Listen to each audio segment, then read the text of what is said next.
In the 1960s, the history of the Mafia changed forever when the Sicilian mob began flooding the United States with an illicit and lethal narcotic: heroin.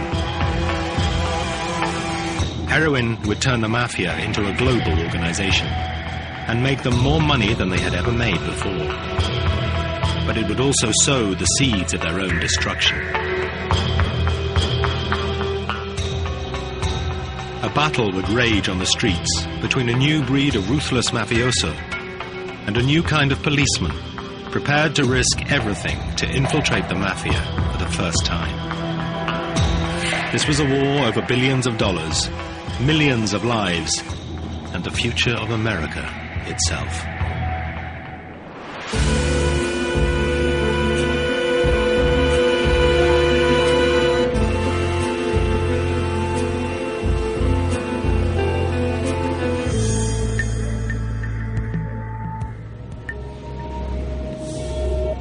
In the late 1960s, drug addiction in the American cities was on the increase, and crime was rising.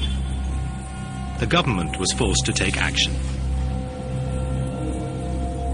In 1971, President Nixon declared war on drugs. Just a year later, law enforcement won a major battle by breaking up the Marseille-based heroin racket known as the French Connection. These French laboratories were supplying America with so much of the drug that the bust led to a heroin famine on the streets. What nobody knew was that this success would lead to disaster. Shutting down the French Connection was indirectly opening the door to something every bit as dangerous: the Sicilian Mafia. In the coming years, they would fill the gap in the market and forge a relationship with the most feared mafioso in America, Carmine Galante. In 1974, 2 years after the French Connection was busted, Carmine Galante walked out of prison, ready to flood America with a new source of heroin and turn the Mafia into a global drugs corporation. Galante was a member of the Mafia family known as the Bonanos. He had a long history of drug trafficking and an even longer history as a tough guy. His personality could be summed up by an incident at Lewisburg Prison, where he was serving a sentence for drugs trafficking. During telephone days, when inmates line up to use the telephone, he was in a section which had some of the toughest black inmates you've ever seen. Murderers, strong-arm artists, you name it. And he would simply walk to the head of the line, grab the phone out of some black inmate's hand and said, "Get off the phone." This surrounded by 200 black guys. No one dared touch a hair on his head. When Galante got out of prison, the Bonanos were in crisis, their leadership either exiled or in prison. With no challengers prepared to take on this dangerous man, the Bonanos had their new boss. Galante's top priority was to kickstart the heroin trade. In 5 short years, he transformed the fortunes of the US Mafia by leading it into an era of multi-billion-dollar profits and unparalleled violence. Galante was now in the perfect position to build a heroin business even bigger than the French Connection. He was head of the Bonanno family, and now the heroin trade was moving to Sicily, where Galante had his roots.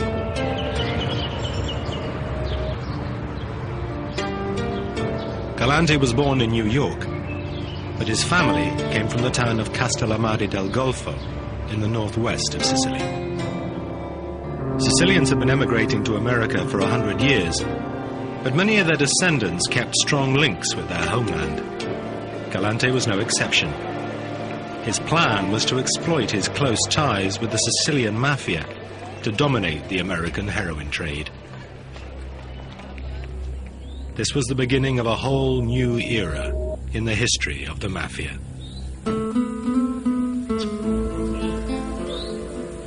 Until now, the Sicilian and American Mafia had mainly operated as separate organizations. With With the French connection broken, the Sicilian Mafia decided to fill the gap in the market, and there was no bigger market than America. The Sicilians set up a sophisticated smuggling system. Pakistani suppliers shipped partially refined opium from Asia via Turkey to a rendezvous point off the coast of Sicily. A transmitter on the seabed alerted the Sicilians when the drug ships had arrived.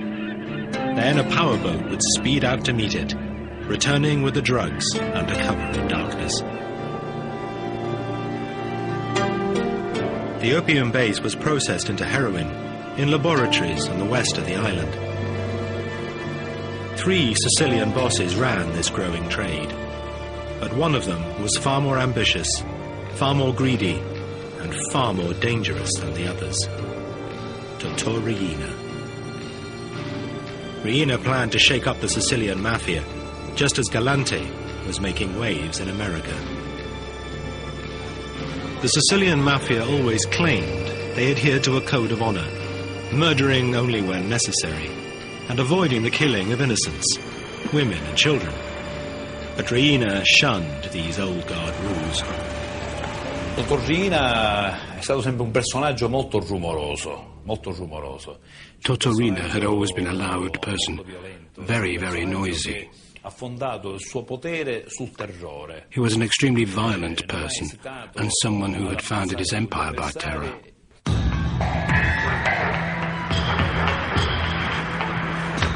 Riina was as ambitious as he was ruthless. He was determined to become the boss of bosses, head of the Sicilian Mafia. To achieve this, he would commit so many atrocities that he became known simply as the Beast. In the early 70s, his factories were producing ton after ton of pure heroin. All of it needed to be sold.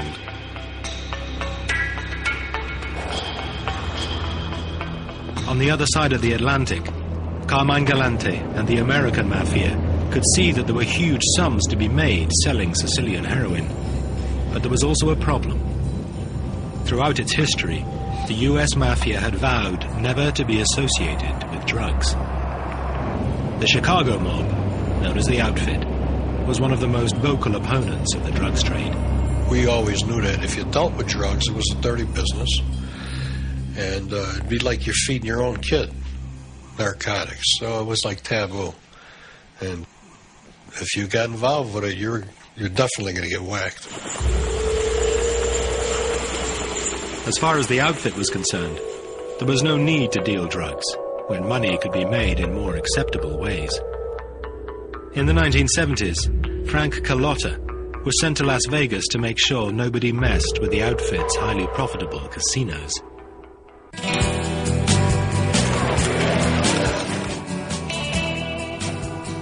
For Carlotta and his crew, running casinos earned them respect in a way drugs never would. Actually, it was great. It was beautiful. I mean, you had everything you needed out there. You had anything you wanted to do. You had movie stars. So they wanted to be involved with you. You wanted to be involved with them. Anywhere you went, you got the red carpet treatment. It was like you were respected. I think you were respected. I'm hoping that I wasn't feared, but in some cases you were feared. And if that brought respect, well, then it brought respect. But for others, the huge profits of heroin dealing were hard to resist. From his beginnings in suburban Brooklyn, Dominic Montilio grew up to be a member of the notorious New York crime family, the Gambinos. He dealt drugs for the Mafia for many years. The word that filtered down, just saying, if you got caught, dealing drugs, was an immediate death sentence.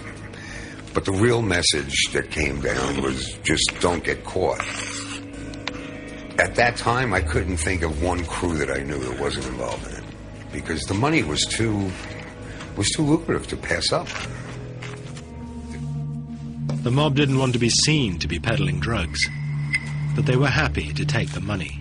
I mean, there was no great moral reasons why they didn't want you dealing in heroin. It was just that it would bring that much more heat on the family. But the bottom line is the cash, you know, and that's a cash business. And the amounts are staggering, the amounts of money that can be made. The New York families knew that dealing drugs would attract attention from the authorities, but it was a risk they were prepared to take. The US Mafia secretly embraced the heroin trade and was soon making more money than they knew what to do with.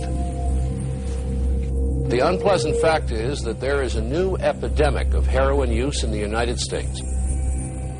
As Sicilian heroin began to flow, addiction rates in America soared. At the end of World War II, America had an estimated 20,000 heroin users. By the mid-70s, there were more than 500,000. The FBI had little idea how such large quantities of drugs were getting into the country, or who was bringing it in. But that was about to change. In the 50s and 60s, FBI agents were mostly white males. Now the FBI was recruiting from a much wider pool. Finally, they had young, ambitious agents who came from the communities that were home to the Mafia and could speak the Sicilian dialect. One such man was Joe Pistone, better known as Donnie Brasco. Joe Pistone was a young FBI agent from a Sicilian background.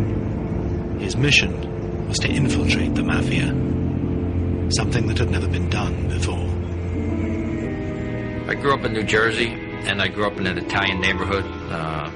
And in this neighborhood, there were Mafia guys, mob guys, and I went to high school with sons of mob guys. So I knew about the Mafia growing up. It wasn't foreign to me when I became an FBI agent.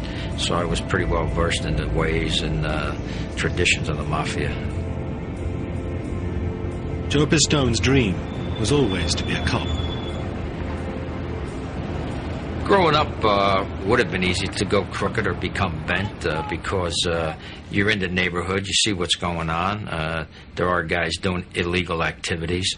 But I never had an inkling to go toward that because of my parents. I mean, I know if I ever did anything wrong that I get a good swift boot in the rear end from my father. On July the 7th, 1969, Pistone was sworn in as a special agent of the FBI. 7 years later, he disappeared from everyday life and developed a new identity.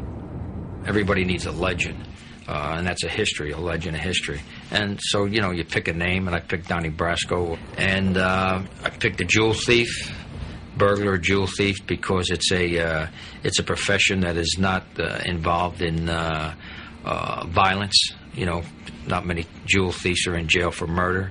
So you want a legend that is a non-violent legend, and you want one where you can provide somebody with something. So I could come around with precious gems, jewels, and tell them that I had just pulled a score. Pistone's job was to work his way into a Mafia family. The risks were great, but if he pulled it off, he had the chance to expose a secret world of crime. One wrong move, and he faced almost certain death.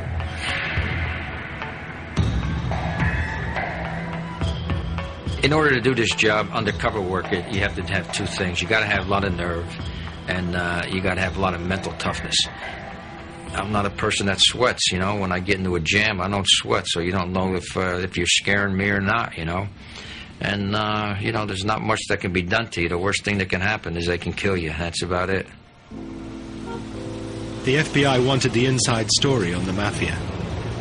The Banano boss, Carmine Galante, was their first target. Pistone used the FBI's diamonds and his Sicilian roots to gradually infiltrate Galante's Mafia family. Being of Italian ancestry and knowing the streets and knowing how the Mafia operates, you know, you speak when you're spoken to.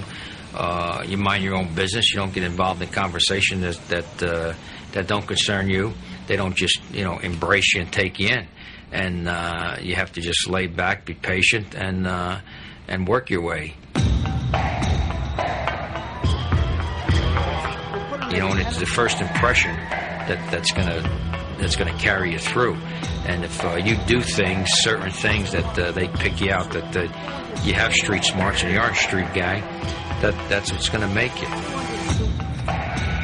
puzzle was right on the table. It's ready to take. In March 1977, Pistone began to hang around in known Bonanno territory. He soon got noticed by Mafia foot soldiers.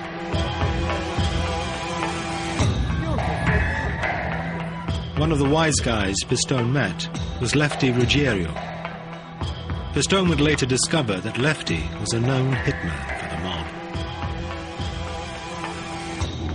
Lefty approached Pistone, asking him to sell some stolen jewelry. I was introduced to a fellow by the name of Lefty Ruggiero, and Lefty was a 24-hour gangster. I mean, he knew the mob, he knew everything about the Mafia. If you need a teacher in the Mafia, Lefty was the guy that you wanted. I used my street smarts and my knowledge of the Mafia, and I didn't push with him as far as questions and, you know, trying to get the information. And he liked that. He saw that I was a street guy, that I knew the streets. And also, you know, being a jewel thief and bringing around some precious stones, he liked that too, because it was money, you know. As his undercover operation stretched into months and years, Pistone gradually became an accepted face within the mob. But the risks remained high. Former gangster Henry Hill knows all about the dangers that Pistone faced. I mean, he was susceptible to get figured out at any time, you know. I mean, it took balls. Believe me, it took balls. But he also enjoyed it. You know, he became a member, or as close as you can come as a member. Pistone's cover story was tested to the limit one night when he was taken to a mob hangout and interrogated by two Mafia soldiers. I didn't get along with these guys. They didn't, you know, personalities clashed or whatever. The one guy says, look, we're not too convinced that you say you are who you are, you know, a jewel thief, a burglar. And if you don't convince us, you know, you're not going to leave here alive. So we were in there for maybe 5.5, 6 hours, you know, me trying to convince them that I was really Donnie Brasco. I gave him a phone number of a guy in Miami that was supposed to vouch for me, or just vouch for Donnie Brasco. That's all he knew. So one of them went out. He came back about a half hour later, and he said, okay, you're all right. Pistone was so convincing, an almost father and son relationship developed between him and Lefty. He did have an affection for me, I think, because he saw me, you know, something that he might have wanted to have been, or his son, you know, to have been. And he introduced me to his family and his wife, and I spent a lot of times at his house having dinner. So it became more than just a, you know, gangster on gangster relationship.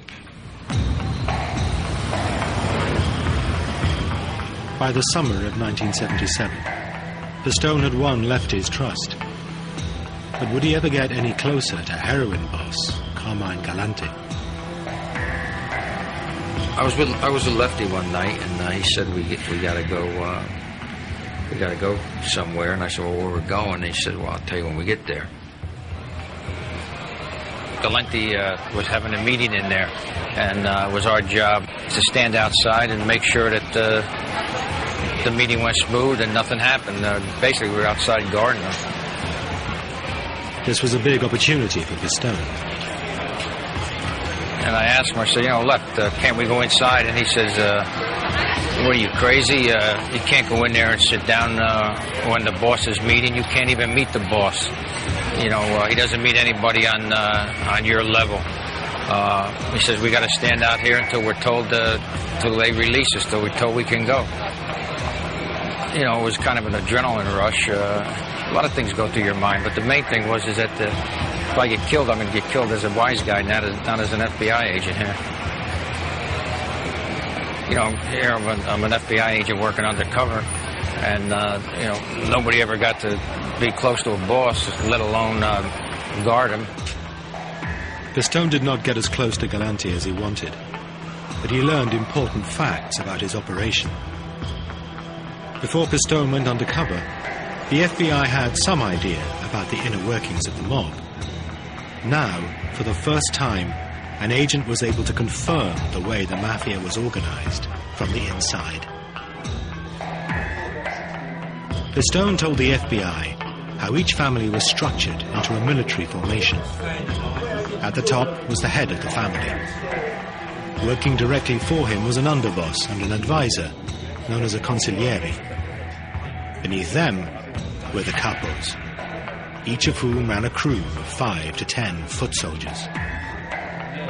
This structure meant the boss was always several layers away from the foot soldiers and the crimes they committed, making it almost impossible to convict the head of the family. This was vital intelligence in the war against the mob, but it was just the beginning. Pistone also managed to find out the secret of Galante's meteoric rise within the New York Mafia. Joe came back to us telling us about Sicilians whom the American Mafia figures were referring to as Zips. And to him, this meant that these Sicilian Mafia figures within the Bonanno family were actually being used to commit murder, dealing in drugs, heroin. That was a just unbelievable revelation. I met some Sicilian that were members of the Mafia, and these guys were made guys over in Sicily and then brought over here. But the Sicilians had their own clique over here in the U.S. Galante had imported his own private army of ruthless Sicilian mafiosi. Galante's two key guys that he brought over were Cesar Bonaventure and Baldo Amato. And he brought them over from Sicily, and they were with him constantly. And I think one of the reasons why he did bring them over is that he felt a better sense of security with the Sicilians, because I guess he felt they were still loyal to the tradition. They weren't Americanized yet. Galante's new bodyguards made waves in the Bonanno family. There was a lot of friction, I found, between the American Mafia and the Sicilians, even though they were married up into one family. I mean, anyway, Lefty and Sonny and the other Americans thought that they were looking to take over the family, and that the other American Mafia guys didn't trust them and didn't like them. The Sicilian and American Mafia were cut from very different cloth. In the past, the Sicilians had embraced rules and traditions, but that was changing. They'd kill anyone, where we had certain rules. It sounds strange, but there were rules as to, who you had to get permission from to go do a piece of work, or you couldn't kill a guy in front of his family, and they didn't have those rules. These new, ruthless Sicilians were from a Mafia clan based in Corleone, a remote rural town deep in the mountains of Sicily. Corleone mafiosi are made of different stuff. They're tough, very hard. Probably their peasant lifestyle trained them to withstand anything thrown at them. Jail doesn't scare the Corleonesi. They aren't frightened of death. They're always faithful to their boss. The Corleonesi had reached the top of the Sicilian Mafia by breaking rules and killing without permission from anyone.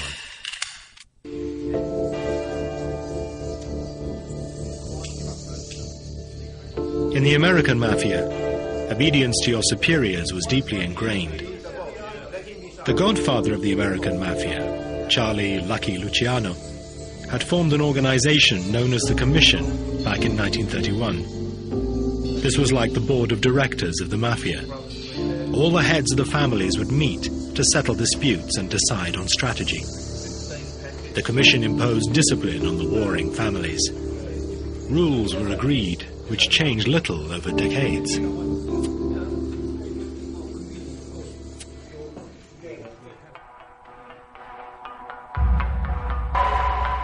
One of the rules was that you didn't kill someone without permission from the head of your family.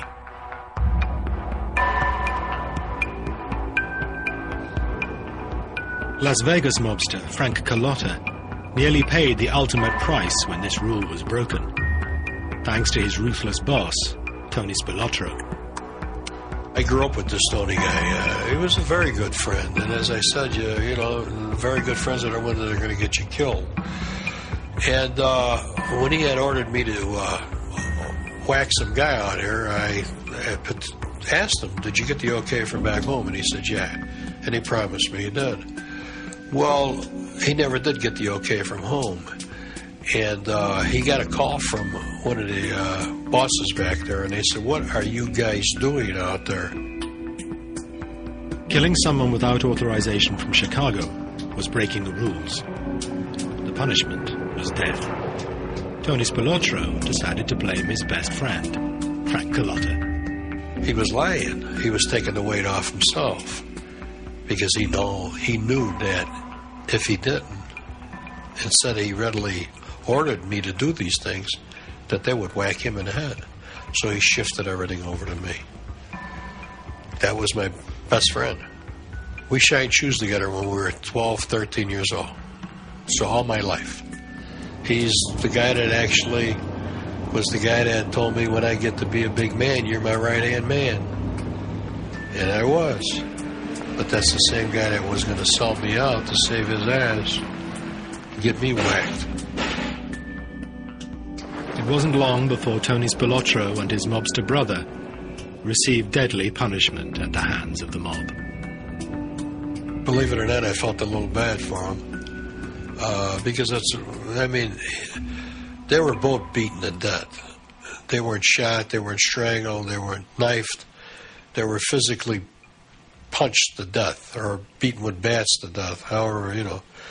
And each one was to watch one die, you know. So, I felt bad. There were two brothers at the same time. I grew up with the guy. Even though the guy tried to kill me, I still felt bad. For all American mafiosi, the rules of the commission were a fact of life and death. You really never know who to trust. I don't care how close you are with him, if you grew up with him or what. If that's going to be the one that's going to kill you, usually it's your best friend. You do worry about it because, you know, nobody wants to die, you know, and you just have to be a little one step ahead. Well, let me put it like this. You know, most people grow up with only 4 or 5 friends in their lifetime. One day I made a list, and I think I counted up to 56 early. And some were killed by the police. But the majority of them, like 36 or better, were killed by the outfit, the syndicate.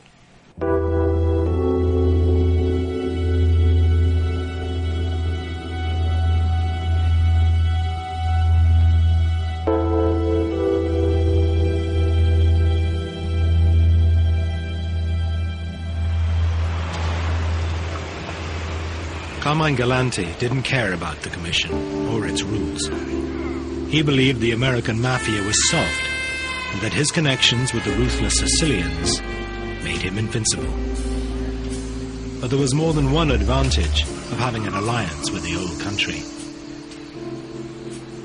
At first, nobody thought much about it. But then the rest of the mafia began to get really nervous because they began to ask themselves, now, why is he bringing in so many of these zips? And everybody put 2 and 2 together. These guys are running heroin. This is a Sicilian connection at work here. We don't need this. For one thing, the organization felt we can't control the zips. Sicilians made and smuggled in the heroin. By hiring them into his own crew, Galante was making sure he would stay at the heart of the heroin business. for what he was trying to do with in the heroin business, it would have been, you know, good for him to be aligned with the more Sicilians, the better, because that's where, you know, the pipeline came from. In the late 70s, the Sicilian Mafia dominated the heroin trade. On the streets of America, the profits being made were reaching $20 billion a year. Galante was trying to keep the profits to himself. Something had to be done. He was greedy.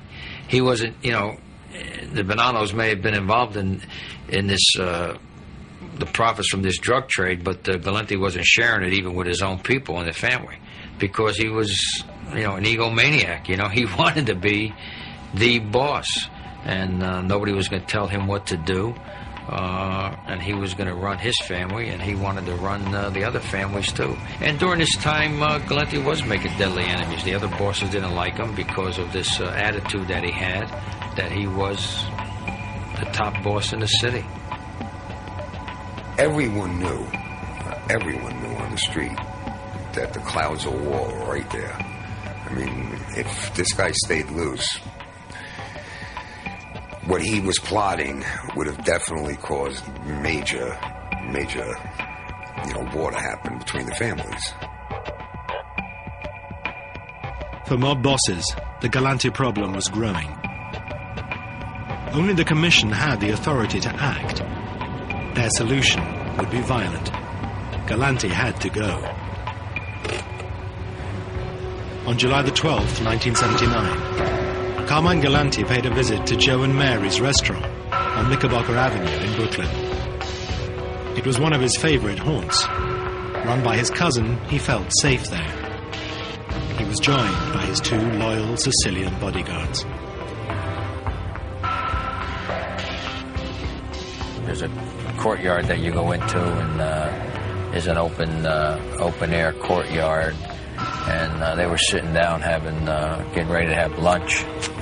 And Galante was sitting there, and he had his cigar in his mouth.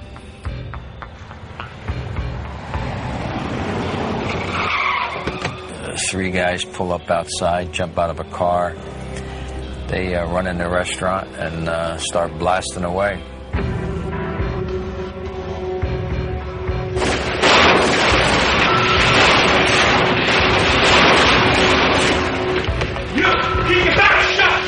Galante ends up getting shot, falls off his chair, sprawls out on the ground, face up, and he still has his cigar clenched in his mouth. And that's how they got Galante. This is the famous front page that greeted America the next morning.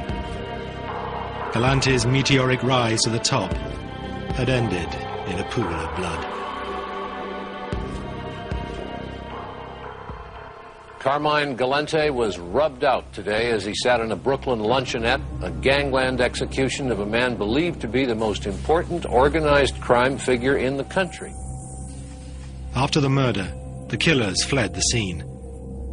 But in an amazing coincidence, one of them walked into a club that was under police surveillance.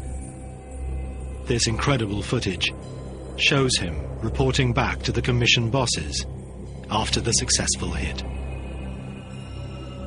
But the feds were about to get an even bigger surprise. Well, when the police came on the scene, they had immediately identified Carmine Galante's body. He was an old man, had a cigar stuck in his mouth, totally lifeless. As the police pieced everything together, they were told that two other individuals who were in the backyard with Galante, later identified as his so-called bodyguards, they were the ones who miraculously got out of there without any wounds whatsoever. Forensics found 5 different caliber slugs in Galante, and there were only 3 gunmen.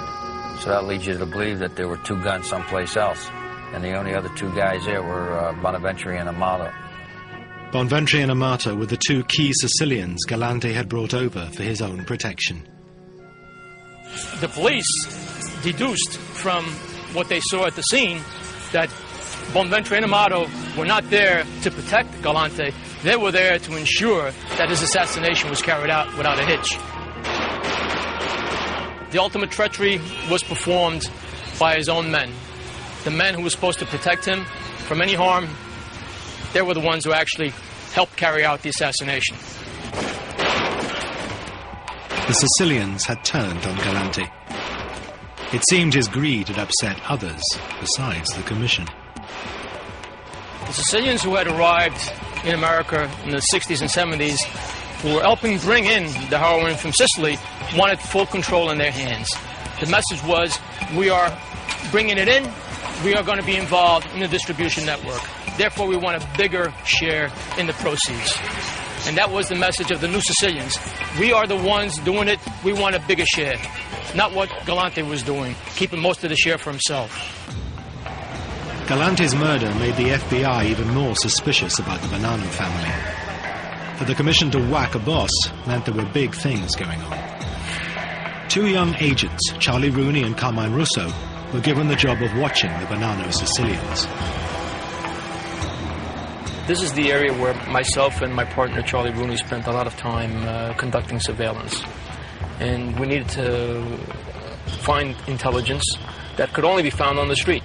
And that meant being out here, being the eyes and ears, basically, of the FBI, trying to determine who these Sicilians were and what they were doing.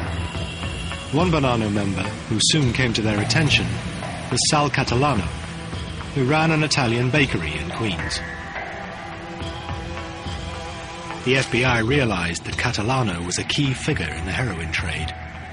Suspicious packages were constantly being exchanged, probably containing either heroin or money. The FBI decided to play a waiting game in the hope they could break open the whole operation. One of the things that we in the FBI, and of course all of law enforcement, wanted to know was how were they bringing the heroin into the United States at that time. Over the next 5 years, Russo and Rooney's surveillance operation evolved into the largest investigation the FBI had ever undertaken. Finally, after recording and translating more than 55,000 wiretaps, the team of 400 agents worked out how the Mafia smuggled heroin into America.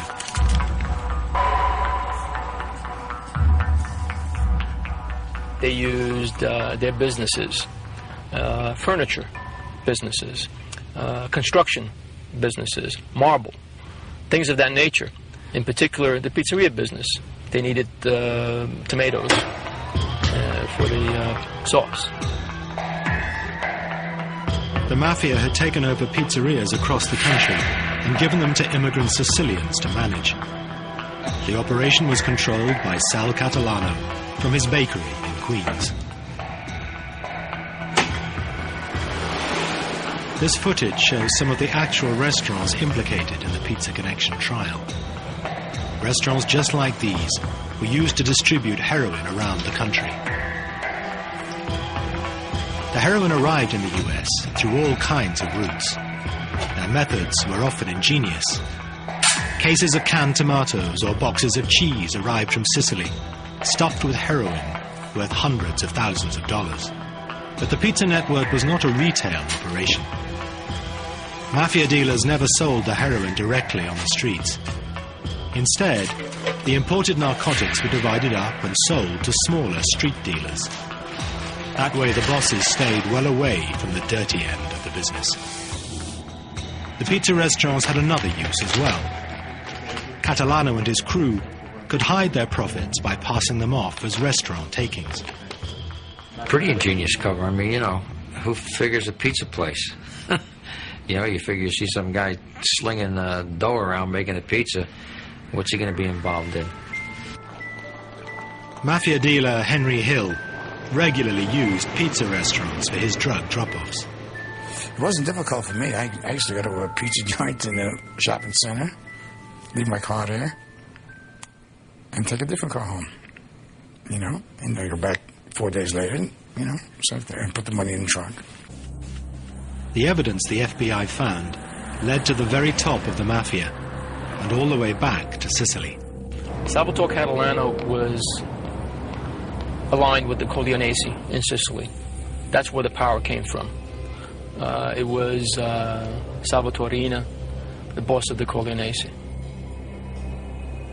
Salvatore Catalano came here with a purpose. The purpose was the Sicilian Mafia had a commodity that was being sent to the United States. They needed people here whom they could trust and carry on that activity. The power of the Corleonesi Mafia and their ruthless boss, Totò Riina, stretched all the way to America. Who knows how long they had been doing this before we stumbled onto them. And we basically stumbled onto them.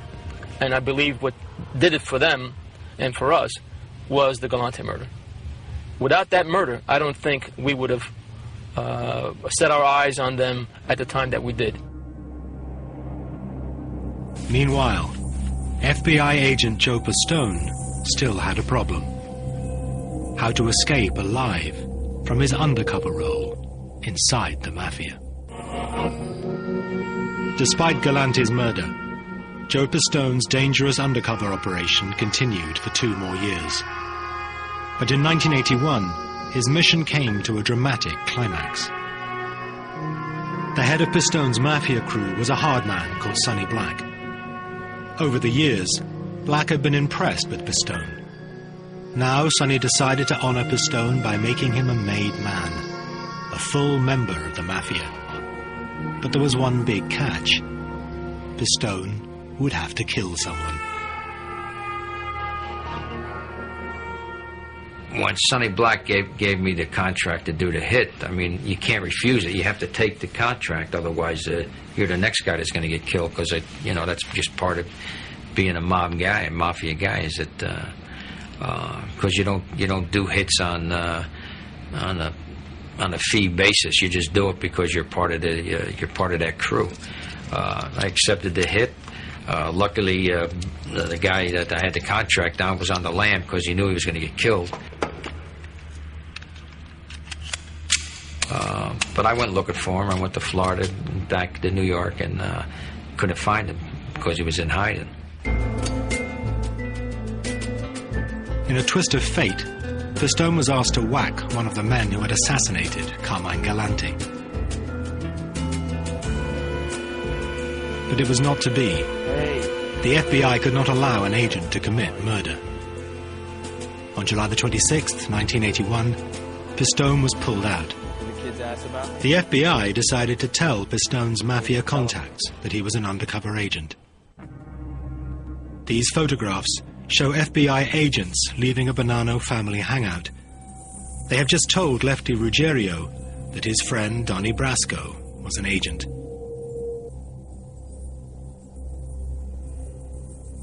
The consequences of this news for the Mafia crew were deadly. In this photo, Sonny Black discusses the FBI's bombshell with his crew. A few days later, he disappeared. The following year, his body was discovered, washed up off Staten Island. He was in a body bag, and they had chopped off his hands, and that was an indication that he had brought me around to shake hands with mob guys that were of status. These photos of Lefty were taken just after he found out Pistone was an FBI agent. He knew he was in big trouble. The Mafia would never forgive such a mistake. The Bonannos put out a contract on Lefty Ruggiero. But the FBI found out and snatched him into custody before the killers got to him. Pistone gave evidence against Lefty, and he was sentenced to 20 years. He died of cancer on Thanksgiving Day, 1995. At least Lefty didn't get clipped, He lived his life in jail. He got what he deserved. I mean, I didn't make Lefty a gangster. I didn't make Sonny a gang. I didn't make any of these guys gangsters. They were gangsters before I got there. They were gangsters while I was there, and they were gangsters after I left.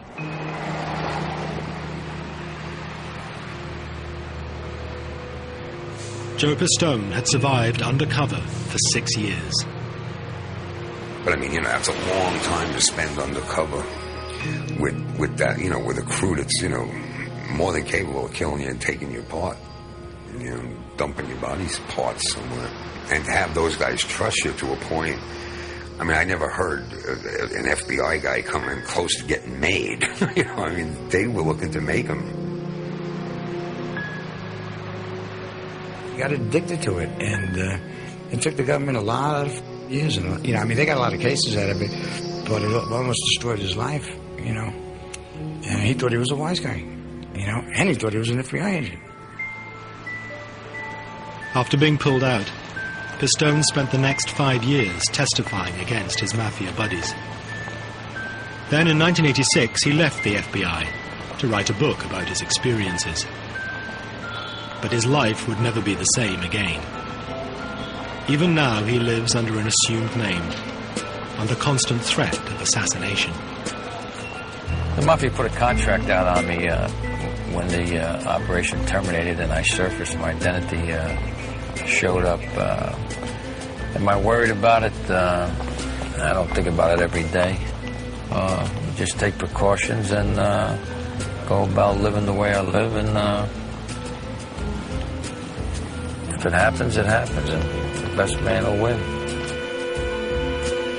Thanks to the efforts of law enforcement agents like Joe Pistone and Carmine Russo, the Pizza Connection investigation seriously weakened the American Mafia. After years of making vast profits from narcotics, it would take much more than that to stop them.